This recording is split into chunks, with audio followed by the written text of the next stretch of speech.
Hi, I'm Jane Minton, and I'd like to welcome you to a workshop on being successful in the classroom.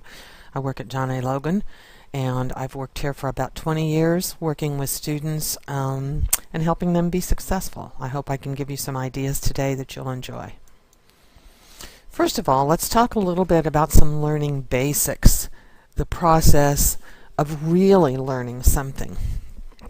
First of all, you have to take the information in somehow. From all that information, you then have to figure out what it is you really need to know. You have to consciously store it, and you have to practice retrieving it if you want to recall it quickly. Recalling it quickly is what's really useful on a test or in an emergency. It's really important that you can recall it quickly. Let's talk a little bit about step one of the learning basics. You're going to take the information in somehow. You'll probably read it or listen to the lecture. The only alternative that I can think of might be Braille, but these are the basic ways that people get the information in. They might listen to the textbook, but usually reading it or hearing it are the two main ways that we take information in. I'd like to talk a little bit about learning styles and explain a little bit to you about what they are. We hear about these things, and sometimes we hear correctly and sometimes we don't hear correctly. One of the learning styles that's commonly referred to is the audio learning style. It means simply that the person who's an audio learner has a preference for hearing, and the things that they hear, maybe it's easy for them to remember those things or recall those things later. One example that I like to give of a person who is an audio learner is someone who can go to a movie and then remember lines from the movie after the movie's over. Now, I'm not a person who can do that, but there are plenty of people who are. My son is one of those, and he and friends will talk about, oh, this, and remember talking about exact lines from movies, and not me. I can't remember a thing if I hear it. In fact, I used to joke with my former boss that if she just told me that I needed to do something, it was likely that it wouldn't get done because I need to take it a step further than that. Then we also hear about the visual learner whose preference is sight. Now, this is a tricky one because we tend to think that a visual learner is someone whose preference is reading. That isn't necessarily the case. The visual learner might respond to all different kinds of visual cues. Color, for example, shape, movement, a lot of different things that we don't necessarily think of. So somebody who is a visual learner may not be a person who really enjoys reading, but really enjoys seeing things, and they may be different than what you would expect. We also hear about the tactile learner. The thing that strikes me most about the tactile learner is I often hear people say, oh, that's somebody who's good with their hands. And that, again, is not necessarily the case. Tactile means touch. So the tactile learner may be very sensory when it comes to touching things and feeling textures. For example, a tactile learner may like to touch corduroy or satin or silk, or feel the roughness of something, or be more perceptive when it comes to the way things feel. Also lumped in sort of with the tactile learner is the kinesiological aspect of things. Kinesiology has to do with the study of movement, of the body movement. So when we're talking about a tactile learner, I really think there should be a distinction, but generally speaking, people are also talking about someone who has to do with movement. So the movement and touch kind of go into place at the same way here when we're talking about that particular learning style. And people who are tactile learners are not necessarily good with their hands, but they may be a person who can shoot a basket or a person who can do fine needlework. They're very different kinds of tactile learners. The last one on this list is a multimodal learner, and one of the things that has been discovered lately is that some people prefer more than one of these things going on. Maybe some people prefer audio and visual, or visual and tactile, or maybe all three. I know that I personally do better when I have all three of them going on, so I try to incorporate all of these into my study skills, my study style. Another thing we might want to discuss is Gardner's 8 intelligences, and these are something that are taught in general psychology, but oftentimes without a whole lot of explanation. You're probably familiar with the idea that we have what's called general intelligence, which is how smart we are. Well, Howard Gardner believes that there are other intelligence that have to do with smartness, but in a different sense. The first one is the bodily or kinesthetic sense, and these are people who are comfortable with their bodies.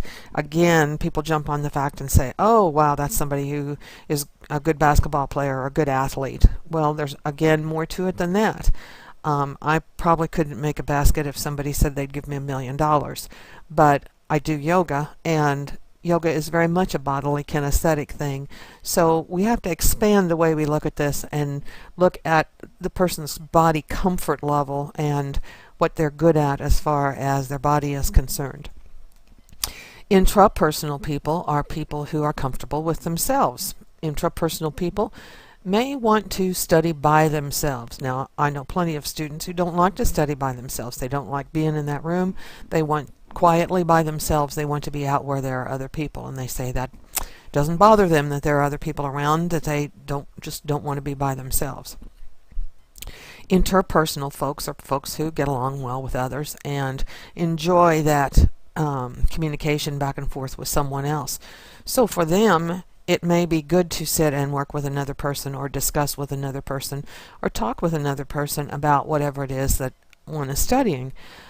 This can become a problem if the person is too interpersonal, because they might want to sit and socialize rather than actually getting down to business. But these are really very different, and sometimes we're comfortable with both. I know lots of people who like to study on their own and who also enjoy studying with others.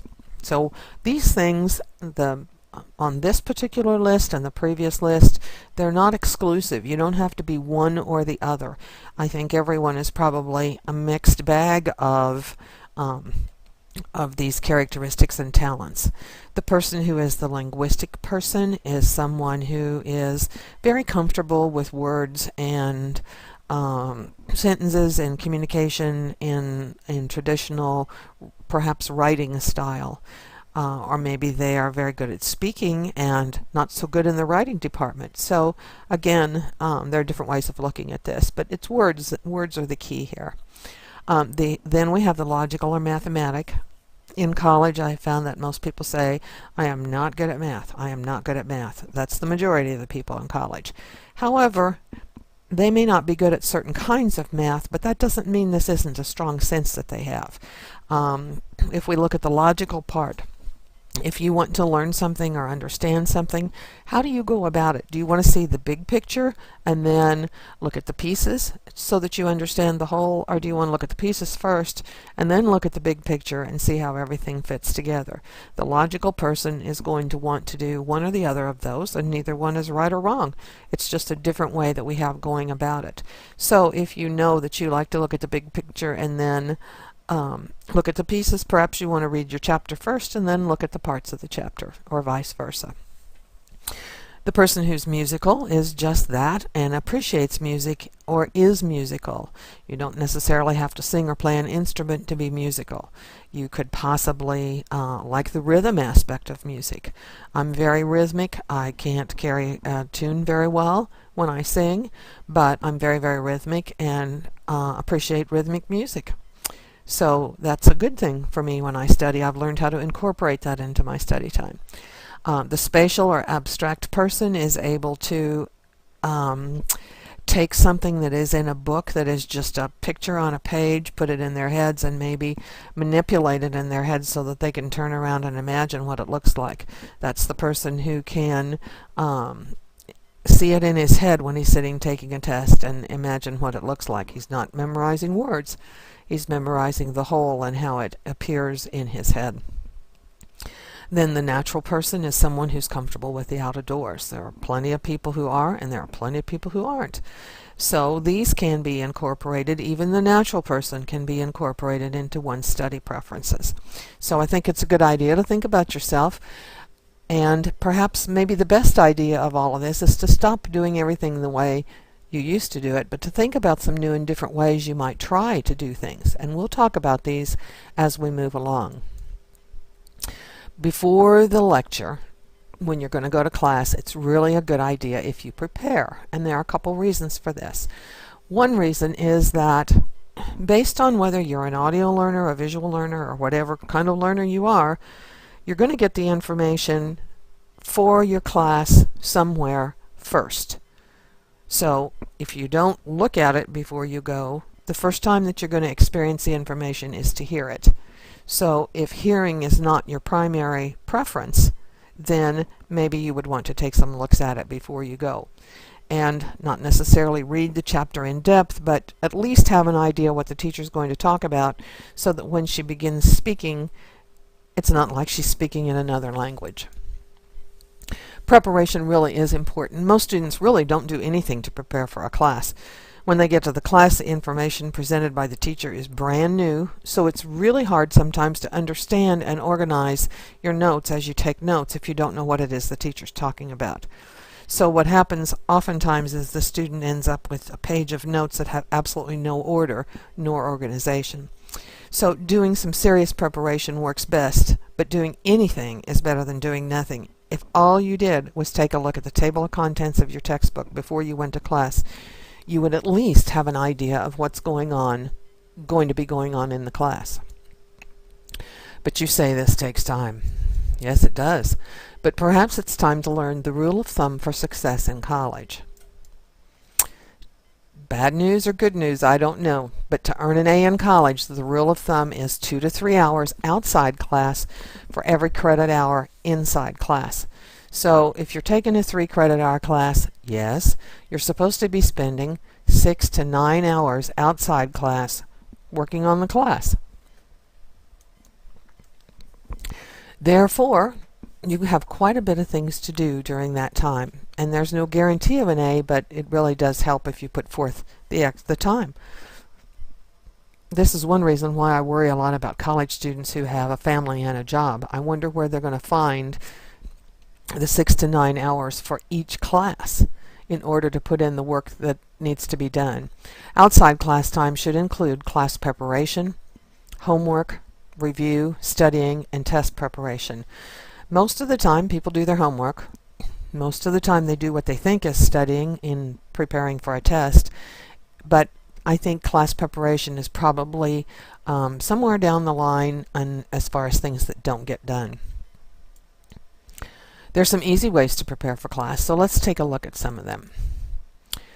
There are things that you can do with your textbook before going to class, other than just carrying it around or reading it like a very boring novel. And I don't know how you feel about textbooks, but I find most textbooks very difficult to read. What I like to have people do is check out the table of contents. That's a big secret in studying, is that the table of contents is a list of what you're going to cover in the coming week when you go to class. Most people aren't aware of that. So I suggest that people outline the chapter using the table of contents as a guide. Get your pen, pencil ready and outline the table of contents right there in the book. One of the things that students often don't do is that they don't want to write in the textbook. They want to sell it back and want it to be really good condition so they get as much money as possible. Well, I have news. If you have no marks in that book, but you've carried that book around for an entire semester, even if you've kept it on a shelf and not used it at all, it's still a used book, and the price is going to be the same regardless of how used it is. So I think the purpose of a college textbook is, for the most part, to really use it. So I suggest that you do that. So get out your textbook, take a look at the table of contents, and make a simple outline, 1, 2, 3, ABC. You'll find in the table of contents most of the time that the main points are in bold, and then there are sometimes some subpoints and they're in smaller letters and not in bold.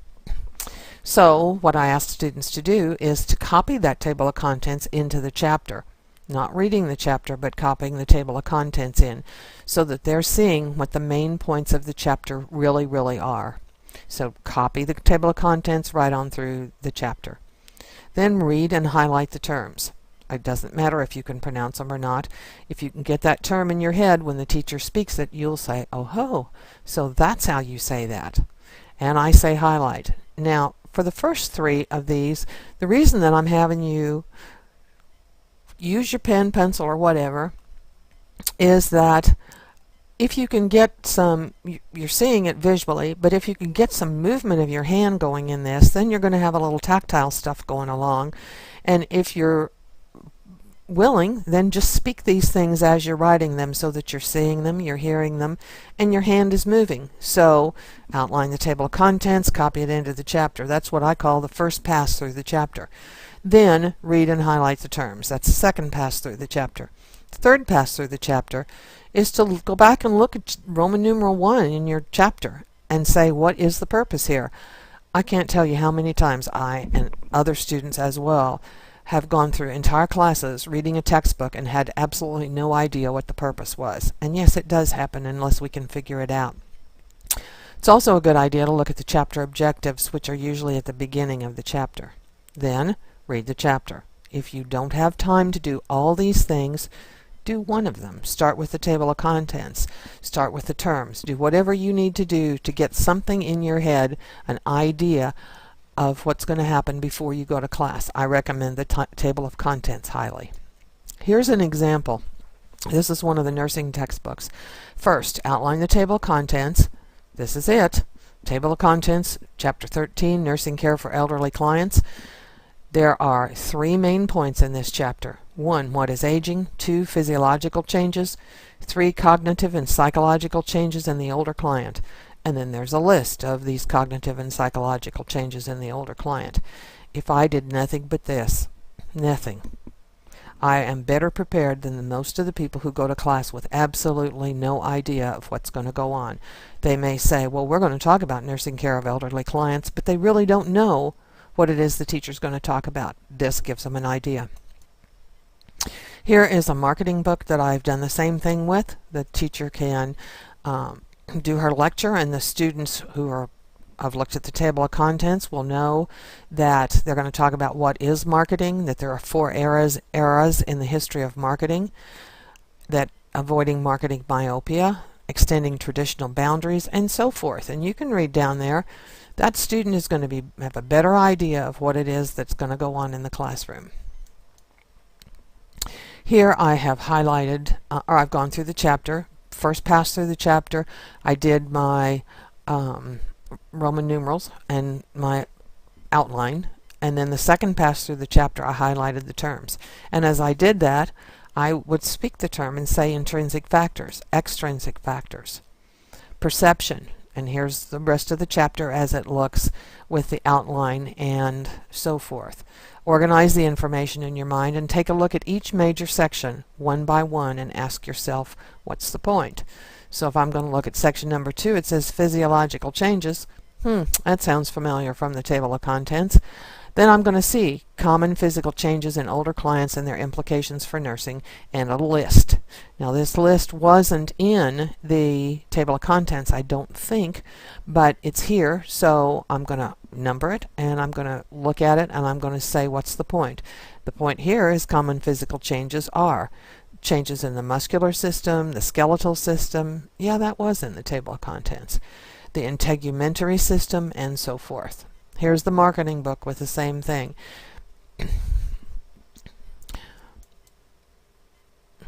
Again, I went through the whole thing. I wasn't reading anything along the way, or I certainly wasn't looking at the pictures. One of the problems with textbooks is that if we stop and look at the picture, we often get totally sidetracked from what's going on.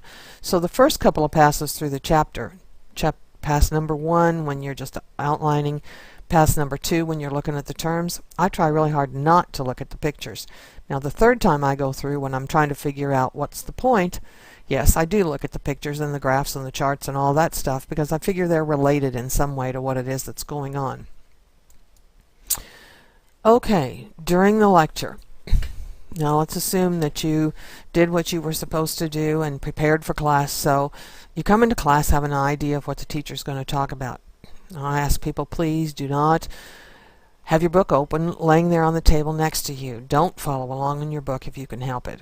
Keep your book handy, but don't open it unless your instructor says to do so. Now, why is that? Well, any teacher who has taught for probably more than a couple of years has had to deal with different editions of the book. So the editions of the book don't change significantly most of the time, but there are pieces of information that are in one book that are not in another. They're left out, and that may be a piece of information the teacher likes.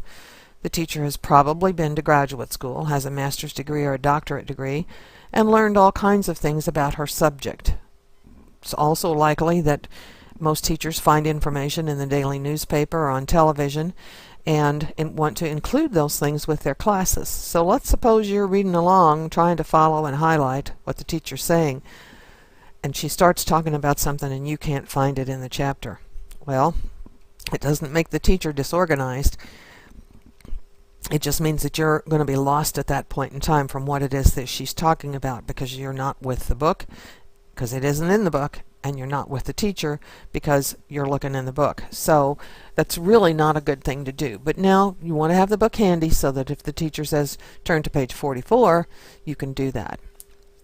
Another thing to do is to take good notes, ideally the Cornell method of note-taking. I'll give you some examples of this later. Ask questions and contribute to the discussion. Okay, how can you possibly ask questions if you've done nothing before you've come to class? The teacher has probably given an assignment. I have many students who've said to me over the years, no, we don't have any assignments in that class. And I said, are you telling me that your teacher didn't tell you what chapter you're going to be covering this week? Oh, yes, it's on our syllabus. Well, if it's on your syllabus, the idea is the teacher expects you to be keeping up to date and to know what's going on. So when the teacher plans her class, she will probably set aside time for questions and discussion. And one of the things that's hard about being a teacher is when you say, okay, do you have any questions? And everybody sits there like a lump. Well, how could they ask any questions? They don't have a clue what's going on. So it's really, really nice when someone raises her hand and says, yes, I have a question. There was something about the diagram on page 42 that I really didn't understand, and I think I'm getting it from what you talked about in class, but I'm still not sure. Well, the teacher will be thrilled, because here's a student who is interacting with her and who is actually taking an interest in the class. So it's really a good idea to ask questions, though oftentimes we are reluctant to do that because we think we'll sound stupid. Well, the truth is, if you do something before you go to class, you probably will sound like you know what you're talking about, even if you say you don't. So that's going to be an improvement. This is the Cornell method of note-taking. You use one side of the paper, and I don't know where the Cornell method of note-taking came from. I've looked and searched and done everything I can to try to give credit to whomever it was that thought it up, but I haven't ever been able to find that. I presume it came from Cornell University, but I really don't know. Okay, I teach, as a matter of fact, a class called Death and Dying, and this is an example of my first day's lecture that I've talked about. The 5 ways dying has changed since 1900, and I've given my students those 5 ways. Now, one of the things that you want to do about note-taking, I highly recommend a 3-hole punch paper rather than spiral, and there are a couple reasons for this.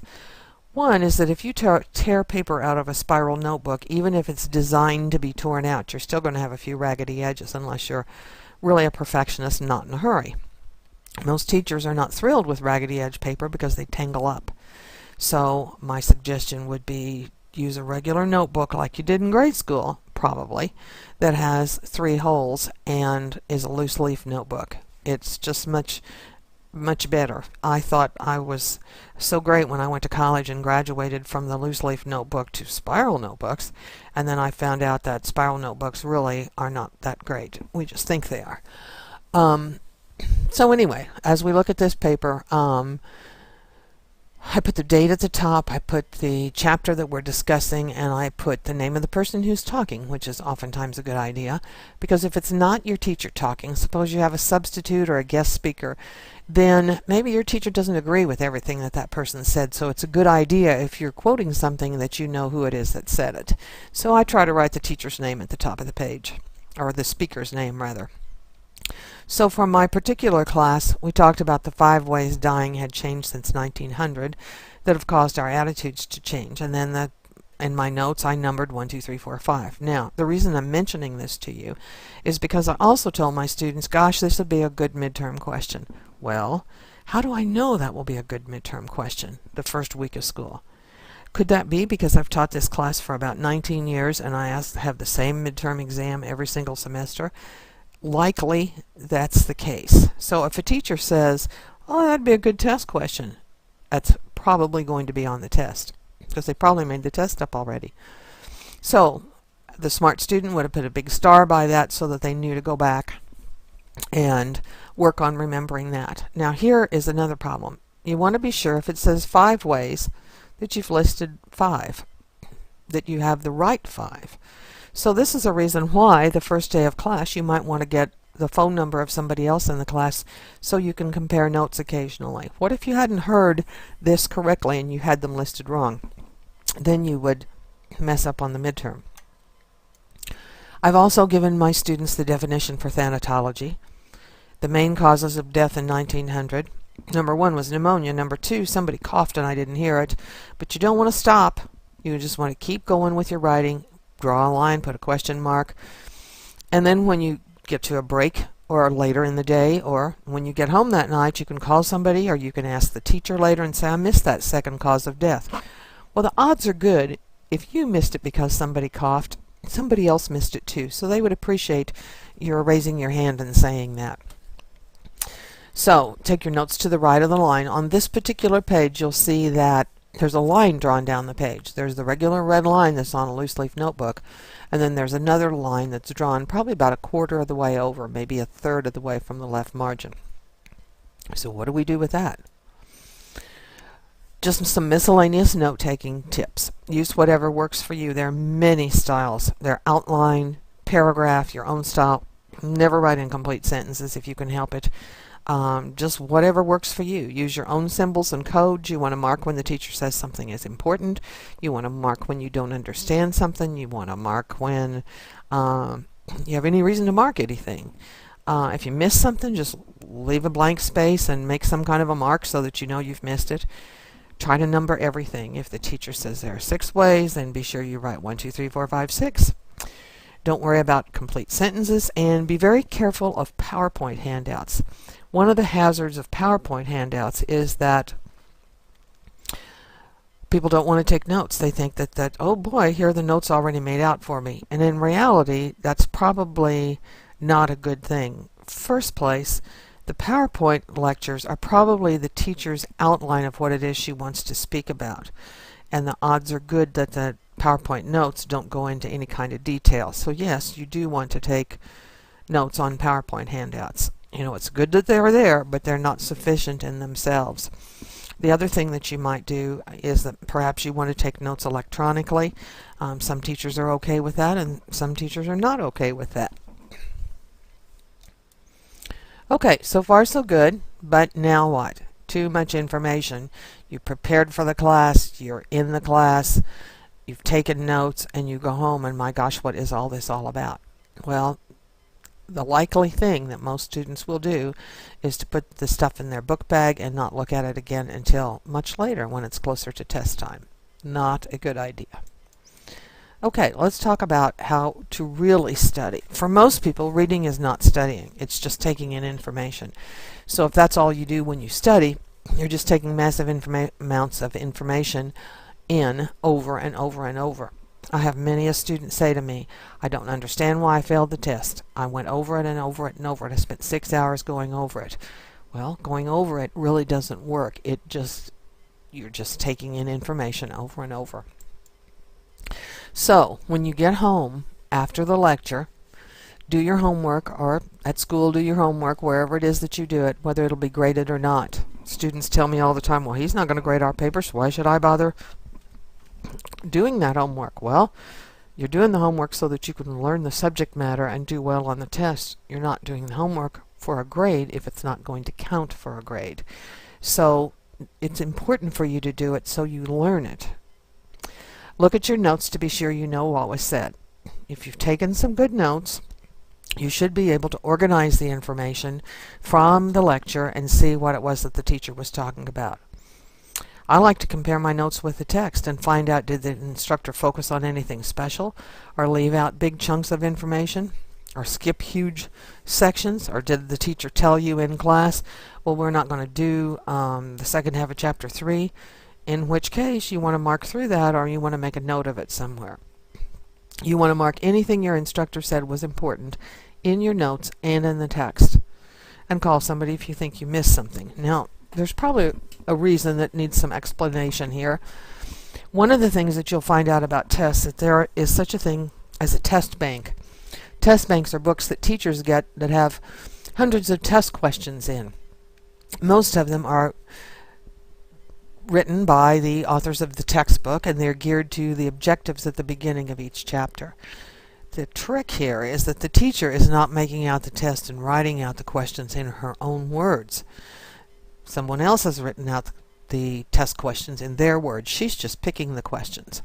Well, the hard part for the student here is that they will take a look at the test and they will not recognize the words that they see in the question, and they'll think, well, she didn't say that. Well, no, she didn't, but it was in the text. So you really do want to compare what your teacher says with the text so that you understand what it is in different kinds of words. Put it in your own words. Step 2 of learning is extracting what it is that you need to know, and this is what really begins the studying part. You have a huge amount of information, and it is really your responsibility once you get in college to figure out what you need to know. Don't wait for the teacher to provide a study guide. It may not happen, and you need to start immediately while things are still fresh in your mind. If you wait to closer to the test time and you ask the teacher, gosh, what are we supposed to do in chapter 2? It's a huge chapter. What's important? The odds are that the teacher will say everything. And that's really not so. You have to learn how to pick out what it is that you need. And this, I think, is probably the hardest thing in college. From the information you have, you need to start making a need-to-know list of things you need to know, store, retrieve at a later date. This would be terms, formulas, lists already provided in your text, maybe in a little outbox or from your notes. Teacher said it was important, you start it, so put it on your list. Check the table of contents and the chapter outline. Is anything missing drastically? Are you understanding things? Do you have things correct? And make a list using the learning objectives. Now this can be even trickier because the learning objectives are oftentimes very complicated in their sentence. It might say for the nursing class, well, you need to know the kinds and disorders and treatments and diagnoses and complications for elderly patients with kidney disease. Well, that's not just a simple sentence, because that's a whole bunch of little lists. You have to learn the kinds, you have to learn the symptoms, etc., etc. So that's a lot of things you have to learn. Look simple in one sentence, but it really is not. So let's take another look at the Cornell method of note-taking. Your notes are pretty good, so what are you going to do with this now? What could you do? Well, here's what I've learned to do. Okay, I've learned to look at the first segment there, the 5 ways dying has changed since 1900. Okay, this is so easy and it comes across as so hard. What is it that your teacher wants to know from that chunk? The 5 ways dying has changed since 1900. Well, all your teacher wants to know is, what are the 5 ways dying has changed since 1900? She wants you to be able to list them. Okay, so what does she want you to know about thanatology? She wants you to know the definition of thanatology. This really isn't hard, but we really make it hard sometimes. So go down your list of your notes and look and see, what is it I'm supposed to be knowing here? And again, this follows right along with not really knowing what the purpose is of what it is that we're doing. We're just getting information, but we're not understanding why sometimes. I also want my students to know the main causes of death in 1900 and the main causes of death in 2000. So what could I do with this? Over here in this column to the left, I could actually make a list. And here's what it is. I made a list. This is what my teacher wants me to know. The 5 ways dying has changed, thanatology definition, main causes of death, etc., etc. Okay? Now why is that useful? That begins a good list of what it is that I need to be sure that I know. And how could that be useful to me? Well, we'll find out a little bit later. You need to make an effort to consciously store the things you need to know. Going over your notes, just reading over will not do it. Reading the text a dozen times will not do it. You need to focus on your need to know list. Now, when I'm doing a workshop in person, one of the things that I often ask people to do is to think of a familiar route that they drive regularly, whether it's from home to work or home to school or whatever. And then I ask them, can you please tell me a billboard that you pass? Well, I've had people tell me there are no billboards. I have had people tell me, why sure, and they can list a billboard. Rarely can they give me any details about that billboard. Now, my point is if you have driven this route 9 million times like some of us have, and you've read those signs, why can't you remember them? Sometimes we've read them hundreds of times, but we still can't remember them. My theory on this is that reading is just taking in information. It doesn't, unless we do something to make it stick, it isn't necessarily going to stick there. The only time I've successfully had somebody do this was when I asked one of the deans when I was doing a workshop for the staff, and he said yes. He said it's such and such insurance man, and his phone number is such and such. And now he's worked here for over 20 years, probably over 25 years. And I said, wow, that's really impressive. How did you do that? He said, it's my next door neighbor. So that was why he could remember it, not because he'd read it 8 million times. So my thoughts are on this, that there are things that you would normally do if you wanted to retain the information. If I said, I'll give you $100, which I won't do, if you can show up tomorrow and tell me a billboard with the information on it, I'm sure that you could find a way to make that happen.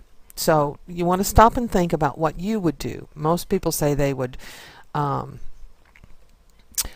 it down, or they would do something like that. But the very first thing that they would do would be they would pick one. They would not, and I say to this every time, I said, well, I can tell you what you would not do. You would not drive back and forth for hours and hours and hours reading all the billboards, hoping one would stick. So when I tell students they have to learn to extract what it is they need to know, that's what I'm talking about. You pick one, just like you look at the chapter and you pick out the information you need. Okay, we want to focus on learning and understanding what you need to know rather than just memorizing. So we want to learn chunks of information because we learn chunks of information better than large amounts of information. I believe in general psychology they tell you that you learn chunks of information better than large amounts, and when I'm doing a live workshop, I'll ask students, can you tell me your phone number, or can you tell me your social security number, which I really don't want to know their phone number or their social security number. They could make one up. But let's suppose if I ask the student and he says, oh, my number is 785326011. What are the odds that I will be able to repeat that back to him? Not very good. How about if I ask someone again and they say, oh, my number is 485-532-6122, which is better? Obviously, for most of us, the chunking is better than just getting a whole bunch of pieces of information. So I like to have people chunk up their assignments as they work. So you want to use a variety of methods to make the information stick in your head. Don't just keep reading the whole chapter over and over. Chunk it up, find out what's in there, learn to extract.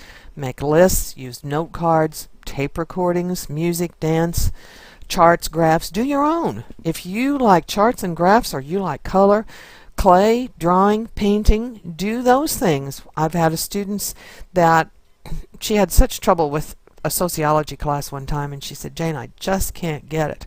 And I said, okay, well, why don't you try painting it? Because she was a painter, and she looked at me like I was crazy, and she said, why didn't anybody ever tell me this before?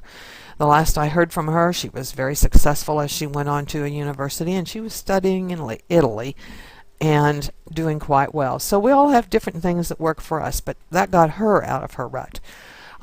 Maybe you want to have study groups, maybe you have a spouse, and the thing is if you're using a spouse or a significant other or your friend or children, they don't have to understand what it is you're talking about. You can just give them your notes from the Cornell method of note-taking and say, can you read these and see if I can recall them? And give them a chance. I have many students who study anatomy and physiology with their children. The kids love it and think it's fun learning about all the different body parts. Another method you might try is mnemonic devices, and we're going to talk about that in a minute, but use whatever it takes and try to be creative. Don't just sit in one place and read, but try some different things. Focus on understanding rather than memorizing. You want to narrow your list down, your list of the things you need to know, to not necessarily fewer items, but fewer words necessary for each one, so that you don't ever try to memorize a sentence, but you try to memorize the fewest words possible that give you the meaning of whatever it is. That way, when you respond back, you will be responding in your own words rather than the book's words and rather than the teacher's words. So it really does help us understand. So, time to practice retrieval using your learning styles or any learning styles. Just try some different kinds of things. Practice formulas and problems. Now here, the next thing here is study both directions. What on earth does that mean? If we're going to take the list from the Cornell method of note-taking, we're going to take a page out of the book, and on the left side you've got a list of terms, and on the right side maybe you've got the definitions. If you always practice recalling the definition, then you may have a problem when it comes to the test, because when it comes to the test, the teacher may ask the definition first and say, "What is this?" and you have to come up with the word. And you don't want to study things in order the same time every way. Are you one of those people who, if I ask you your social security number, you can't get to the middle two without saying the first three first? So we have to be careful with some things like this, because it kind of puts us in a makes it more difficult to retrieve what we need when we want it. You want to watch out for study guides, because when we use study guides we tend to just look at the question on the study guide and keep practicing with the answer rather than doing it the other way as well. Here are some study techniques to store information and practice retrieval. Okay, first of all, here is our Cornell method of note-taking. We've got our notes to the right. We have our list of what we need to know that we've made to the left. Now, what can we do with it now? Ta-da! We're going to fold the page over. If a person prefers the audio, or if they prefer interpersonal actions, they could either say these things into a tape recorder to get the audio, or they could have someone read them to them and practice the answers. The visual learner could read and answer them, and then look at the notes under the fold. The tactile learner might practice writing the answers. Now, these are some simple ways. There are a lot of other things that you could do. The visual learner could draw them, or the tactile learner could draw them. You know, perhaps you want to make a chart. Perhaps you want to make put them in color. All kinds of different things that you can do. If you want to do note cards, you want to put as little as possible on the note cards. I used to hate doing note cards because I'd try to write out the whole sentence of a definition. Well, we don't want that. What is arrhythmia? Irregular rhythm, especially the heart. Well, that tells me exactly what it is in 4 very short words without having to be a sentence. The good part about note cards is that you can mix them up and you can change them around and you can take them out and you can have a rubber band around them and put them in your pocket or your bag or your purse or whatever it is, and take them out and practice at different times. Sometimes it's better to practice for 10 minutes somewhere doing something than to sit down for some huge study hour. Okay, here is another thing that we need to be careful about. Graphs and drawings. Beware. Okay, here is a graph, or a drawing, I'm sorry, of the lobes of the brain. Over there on the left, upper left, you see frontal. Lower left, you see temporal. Upper right is parietal. And lower right is occipital. Okay, what could go wrong here? Lots of things. For one thing, one of the anatomy teachers tells me that this is one of the hardest things that our students have to do. They can't seem to look at drawing in the textbook and then label a different drawing that she has, and I'm going to show you why in just a minute. Study that for just a second and see if you're going to be able to pass this test. You ready? Okay, can you label these things? I would like to know how many of you looked at the upper left and put frontal, and how many of you looked below that and put parietal. Well, that isn't it. What happened here was that the drawing was the same, but the lines weren't. So the lines went to different places on the brain. One of the things that we tend to do when we are trying to memorize graphs and pictures and so forth is that we memorize exactly what we see, and we don't memorize what the meaning is or what it really really goes to here. Here are some examples of mnemonics. Mnemonic devices are terrific. That's the way that most doctors get through medical school. There are all kinds of different mnemonic devices. Some you're familiar with, sometimes not. Probably the most common would be colors of the rainbow, which is Roy G. Biv. Red, orange, yellow, green, blue, indigo, and violet. And those are just the first letter of each one. Then in geography, to remember the names of the Great Lakes. I love this one. It's Holmes, and it's so easy. Huron, Ontario, Michigan, Erie, and Superior. I have never been able to remember the Great Lakes, so I'm pretty happy with that one. But there are many, and you can make up your own. I remember taking a class some years ago. It was a Christian ethics class, and I had to memorize the 10 Commandments in order with the right words. And the way I did it was to set up a mnemonic device of my own, and I would practice this every day when I was driving to work, and it was our granny never stopped fixing kraut and southern fried chicken. Now, that makes absolutely no sense to you, I'm sure, but my grandmother was married to a German man, and she did fix kraut, and I'm sure she fixed southern fried chicken. I never met her, but it worked great for my mnemonic device, and I'll be able to come up with the 10 Commandments in order for the rest of my life, I hope, because I'm not likely to forget that. Here are some more mnemonic devices. Some of them, you know, the one for the functions of the blood, oxygen, carbon dioxide, food, heat, waste, hormones, disease, and clotting. I don't like old Charlie Foster hates women having dull clothes. I think not. I think I could come up with something a little more creative than that. So this is a good thing to play with. Mind mapping. Here's an excellent example of mind mapping. That's organizing things. Let's suppose my students know they have to do an essay on the 5 ways dying has changed since 1900. They could draw it out like this, and then from each of those main topics they could have little spokes that come out further and give examples of 2 reasons why we live longer, 2 reasons of why the media is different, 2 reasons why we're less religious, and so forth. So this is good for somebody who is a visual learner, somebody who is a tactile learner, somebody who wants to practice as an audio learner, and they can draw this maybe on a whiteboard, or they can do something with it to show their children. Drawing and speaking at the same time. Okay, here's a big mind mapping thing for the microscope. I don't think I could remember that, but there are things that I could remember.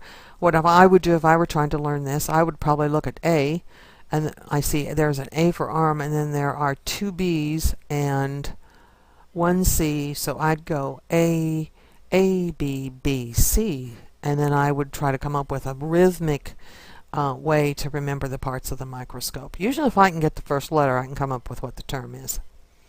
And you will be able to do that too. Study groups can be good or bad. Sometimes they're too social. That's not good. But you really don't want to be social, and you do want to be picky. I was pleased in college that most of the people in my class knew I was determined in graduate school to do really, really well, because I had not done really, really well as an undergraduate. So they knew I wanted it really badly and to get my good grades, and so I was pleased that the really studious students in my master's level class picked me to be in their study group, and I was very, very serious about it. It worked great. We had 16 chapters for a test. We had 4 people in the group, 4 chapters per person. We each studied our 4 chapters, came up with mnemonic devices, came up with lists, came up with explanations, charts, and met once a week and lectured on whatever it was that our 4 chapters were, and prepared handouts for the rest. It was great, and the good thing was no matter how much we couldn't remember of the other people's stuff, we sure got our stuff right. So study groups can be good, but not if somebody doesn't do their part.